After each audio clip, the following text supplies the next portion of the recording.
everyone, welcome to the second in my tech intro series. My name is of course Graham and this is the Zhiyun Smooth Q Stabiliser gimbal.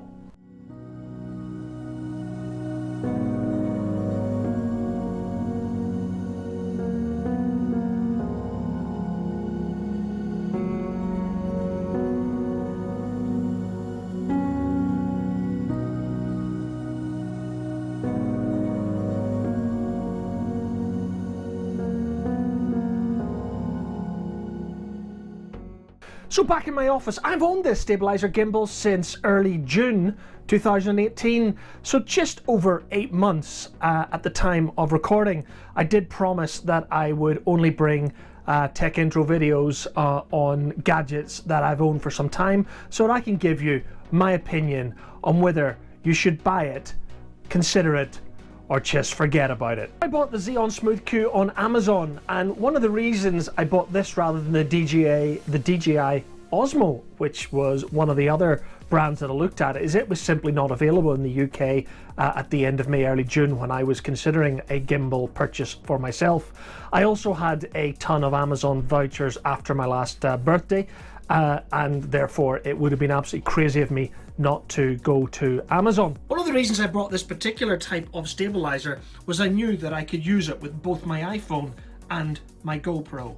I paid something like £20 for this little slider that allows me to attach the GoPro or my GoPro Hero 6 to the gimbal itself. I'll show you what it looks like in a second. On the gimbal, it adds an awful lot of weight to the entire mechanism, and you can hear the gimbal working overtime to keep the heavier GoPro in its slider balanced at all times. Still see the screen on the GoPro, but I have to admit that it is a compromise no matter how you look at it. You don't have to use the GoPro slider mechanism to put it into the Zhiyun grip.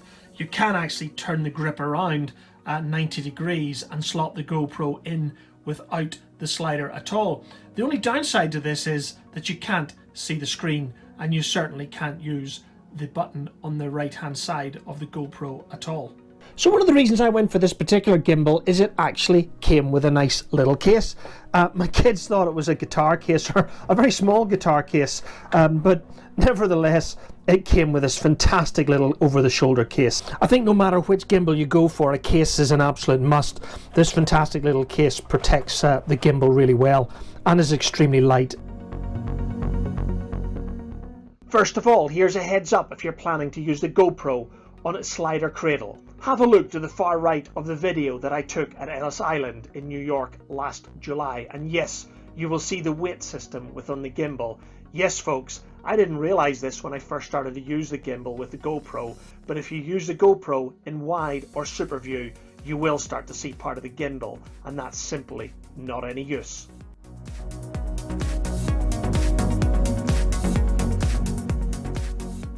How stable is the video while walking with this gimbal in your hand? Well, as you can see here as I enter Ellis Island using the GoPro in its slider cradle, actually it's not too bad. However, move over to the iPhone in the gimbal and you can see this familiar wobble. I actually thought that I was doing something wrong, but when I looked at other videos on YouTube, I noticed that others, while walking with this particular gimbal, suffered from the same wobble.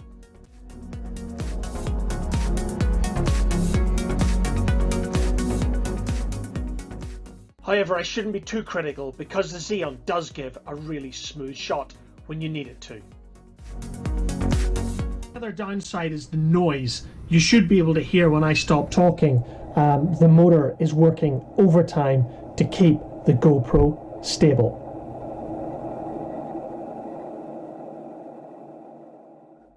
Right, to my verdict after 8 months of using this device. Should you simply go out and buy it, consider it, or just forget about it altogether? I think given the competition these days, it is early 2019 and the DJI Osmo Pocket is now available, and of course GoPro have their fantastic Hero 7 with image stabilization. The need for one of these grips, stabilizer grips even, is less important. As I've said throughout this tech intro video, this device is a compromise. It's certainly not perfect. So if you're in the market for a stabilizer gimbal for your smartphone or GoPro, I would simply consider the Zhiyun Smooth Q, or certainly one of its later derivatives. Thank you for watching.